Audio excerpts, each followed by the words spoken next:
Joe has everybody on, doesn't have Sam on. Still to this day. 2018 is 7 years ago. Yeah. Yep. 2018 is 7 years ago. That's when I started streaming on Twitch. I'm an old man, dude. I'm an old ass man. I have been doing this for a decade plus. I've been doing this for like 12 years now. And I started at least like streaming on Twitch with Noah, ironically enough, who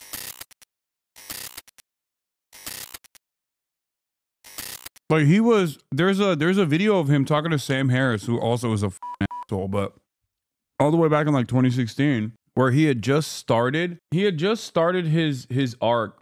It's like I see a lot of people online talking about this immigrant issue, and they either don't have kids. 2018, he's already started his like right-wing arc at this point, but he still has like some of these opinions that he's just like, or they don't think it could happen to their kids. Their idea is, hey, shouldn't have fucking come over, broke the law, shouldn't have fucking come over here if your kid, you didn't want to get your kid separated. If you were in the presence of a woman who came over here from Guatemala and she's poor and she's starving and they're taking her baby away and she's wailing and screaming from a primal place in her DNA that the one thing she loves more than anything is being taken away. A baby. Yeah. If that doesn't freak you the f out, you're not a part of the team, man. You're missing it. You're missing it. What are we here for? We're here for 100 years of whatever. That's what we're here for. If you want to spend 100 years saying, hey, she should have fucking broke the law, I don't want you on the team. You're an asshole, right? And I don't give a f if you're right or left. I don't care if you're religious, or I don't care if you're an atheist. If that's what you support, you're an asshole, and we don't want you on our team. Okay? So, but if you agree with certain economic policies, bro, isn't that crazy? Like, who is this guy? Who is this guy, bro? Policies that I don't agree with, and we could have a discussion about it. We could figure out why you agree, and we could figure out why people are allowing all of this money to get into politics. Why are we allowing all these special interest groups and lobbyists to interfere with our laws and influence our politicians and create all this shit that we don't want? Well, here's the number. You know what's really funny about this, by the way? I'm going to, of course, being the narcissistic Twitch streamer that I am, make this about me. I had the same exact opinions back then that I do now, which is why I always laugh when people are like, Hasan, you're a grifter. You've changed. That's why it's hilarious when they try to pull that shit on me. For one reason.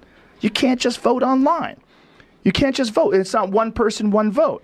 Right. It's the Electoral College, and there's a lot of checks and balances that are in place. That's all wonderful and groovy, but it's not giving the trust to the people. Right. The trust to the people that they're informed, that they can make their own decisions, that more people should be able to make these decisions. But they're happening now. That 28-year-old girl who won in New York, 28-year-old That's it. Democratic socialist. Whether I agree with her or not, and I don't know if I do or don't. I bet I agree with her on a lot of things. I think education should be free. I think we should figure out a way. If we could pay for bombs, we could pay for schools. I think this idea that everybody should have health care, it's a great idea. Who wants people to not be healthy? Who wants people to be hurt and not be able to fix it? Are you really saying that struggling people should have to pay exorbitant amounts of money to get fixed when we could maybe chip in and help members of our team? That's stupid. Fill it up. Figure it out yourself. I had to. You got lucky, bitch. You got lucky you don't have leukemia. You didn't break both your legs when you were 18. Your parents are dead. Right. You got lucky, piece of shit. These are people on our team. Right. Because I'm not talking about people who are lazy, good for nothing, losers, mooching off the system. You're going to have that too. Well, we got to figure out how to educate people so that happens less. There you go. That's the little bit slowly creeping in, a little bit of right-wing reactionary sentiment at the tail end of that. The mind virus, baby. Less. That's perfectly permissible, by the way. But it is slowly but surely, it just like takes over your entire mind. figure out how to do. That first part, if you're saying that about the immigrant children, you're not on the team. I haven't heard anybody put it better. Well, yeah. Rest in power to Michael Brooks, by the way. You should just start tweeting this clip out every day. It won't do anything. I mean, but look at this. This is from 2018. Joe has everybody on, doesn't have Sam on. Still to this day. 2018 is 7 years ago. Yeah. Yep.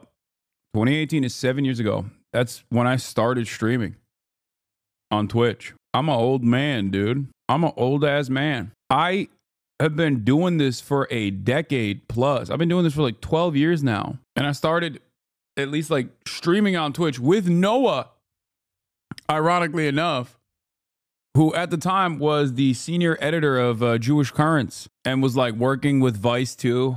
and you know, doing Vice stuff. All these guys, I would play Fortnite with them. Felix Biederman, Noah Colwin. Isn't that wild? That's why it's also kind of funny when people are like, when you guys come in here and you're like, Hasan, well, a bunch of your like former co-hosts or whatever have, you know, have parted. There are people that I met along the way, and some of them actually revealed their heinous worldview in the process, but I'm still with the OGs, you know? I think about that. One of the dudes I used to play Fortnite with is my normie friend. That's who I went and saw the Stavros show with last night.